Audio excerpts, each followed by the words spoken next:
આપણું ગુજરાતમાં આપનું સ્વાગત છે। હાઈ પ્રોફાઇલ વ્યક્તિઓ સામે વધી રહેલા સાયબર જોખમ વચ્ચે અમદાવાદથી મહત્વના સમાચાર સામે આવ્યા છે। વૈશ્વિક એઆઈ આધારિત સાયબર સિક્યુરિટી કંપની સાયબલ અને અમદાવાદ સ્થિત દ્રોણા સાયબર સોલ્યુશન્સ વચ્ચે વ્યૂહાત્મક સાયબર ડિફેન્સ ભાગીદારી થઈ છે। આ ભાગીદારી હેઠળ HNIS સેલિબ્રિટીઝ, રાજકીય નેતાઓ, વરિષ્ઠ અધિકારીઓ, ઉદ્યોગ સાહસિકો અને જાહેર જીવનની જાણીતી હસ્તીઓને ડિજિટલ જોખમોથી સુરક્ષિત કરવામાં આવશે।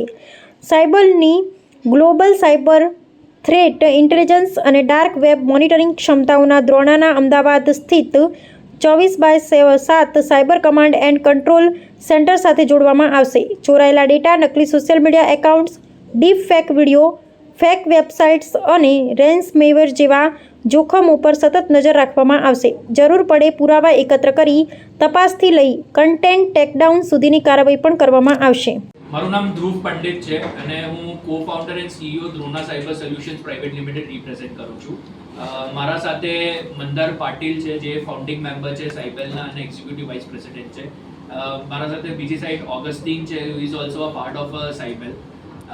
અમે લોકોએ આજે એક સ્ટ્રેટેજિક પાર્ટનરશિપ કરી છે, એક્સક્લુસિવ પાર્ટનરશિપ કરી છે ઇન્ડિયન માર્કેટ માટે। Basically Cyble is one of the Cyble આપણે એક યુએસ બેઝની કંપની છે જે 30+ કન્ટ્રીઝમાં ઓપરેટ કરે છે અને મલ્ટી બિલિયનિયર ડોલર કંપની એક છે, જેમના સાથે અમારા સાથે આ એક્સક્લુસિવ પાર્ટનરશિપ કરીને ઇન્ડિયન માર્કેટમાં જે બેન્કિંગ સેક્ટર્સ છે, ગવર્મેન્ટ ઓર્ગેનાઇઝેશન છે, લો એન્ફોર્સમેન્ટ એજન્સીસ છે, આપણા ડિફેન્સ ફોર્સિસ છે, પોલીસ ઇન્વેસ્ટિગેશન ડિપાર્ટમેન્ટ છે, એમને સાયબર ક્રાઇમ ઇન્વેસ્ટિગેશન કેટલી જલ્દી જલ્દ આપણે કરી શકાય, ડાર્ક વેબ ઉપર ઇન્વેસ્ટિગેશન કેવી રીતે કરી શકાય, જેટલું પણ સોશિયલ મીડિયા ઉપર એક નેગેટિવ નરેટિવ ચાલતું હોય એના ઉપર સોશિયલ મીડિયા ઇન્ટેલિજન્સ કેવી રીતે આપી શકાય, અને સાથે સાથે જે ડિજિટલ પ્લેટફોર્મ્સ ઉપર ખોટા નરેટિવ્સ અને સાયબર ઇન્સિડન્ટ થતા હોય છે એને ટેકડાઉન કેવી રીતે કરી શકાય એક સ્પેસિફિક ટાઈમ પીરિયડમાં, એના ઉપર અમે લોકો સર્વિસીસ અને સોલ્યુશન્સ આપવાના છીએ।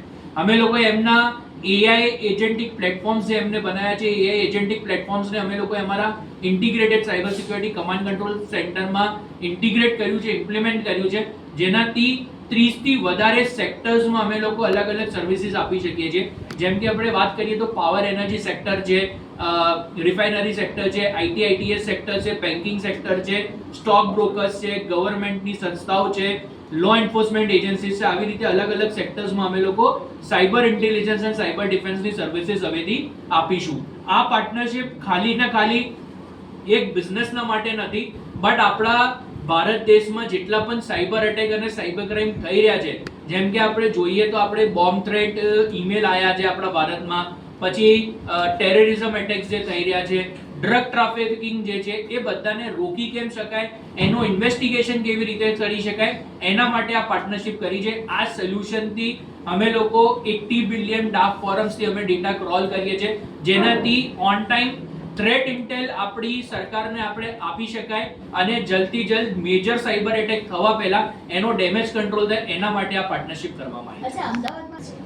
અમે લોકો છેલ્લા ગયા ટાઈમથી અમે લોકો આ સોલ્યુશનનો ઉપયોગ કરી રહ્યા હતા, બટ જેમ કે અમે વાત કરીએ દ્રોણા સાયબર સોલ્યુશન પહેલાથી અમદાવાદમાં જ સ્થિત છે, અમારો હેડક્વાર્ટર્સ અમદાવાદમાં જ છે અને અમે લોકો એક સાયબર યોદ્ધા કેમ્પેઇન ચલાવીએ છીએ, જેના અંદર અમે સાયબર એક્સપર્ટ્સને ટ્રેન કરીને અમે સાયબર સિક્યોરિટી ઉપર એમને કામ કરાવતા હતા। જ્યારે એમના પ્રોડક્ટ્સ અમે યુઝ કરતા હતા ત્યારે અમને ખબર પડવા લાગી કે જે સાયબર સિક્યોરિટી એક સેક્ટર છે એમાં ખાલી એક એન્ટીવાયરસ કે ફાયરવોલ ઇન્સ્ટોલ કરવાથી કામ નહીં ચાલે।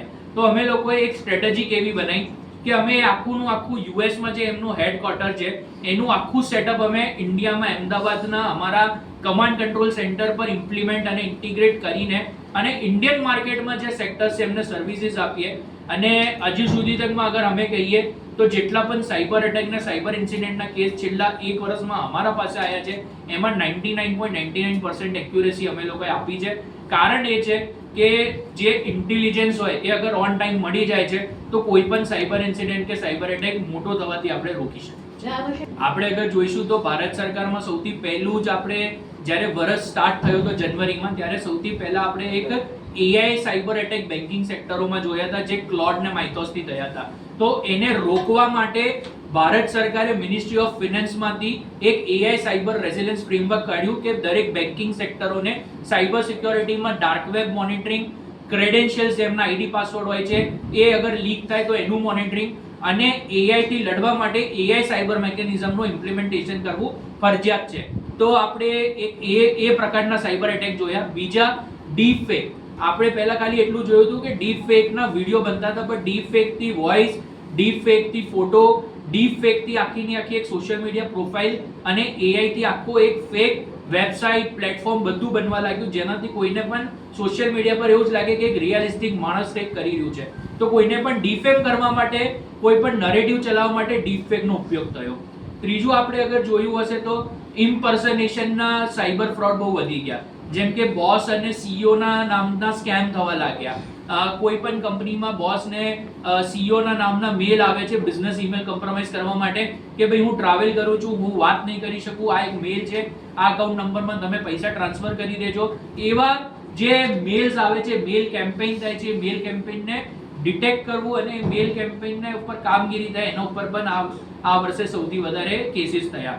એના સિવાય આપણે સોશિયલ મીડિયા ઉપર સૌથી વધારે સાયબર વોર અને સાયબર ઇન્ટેલિજન્સનું જોયું.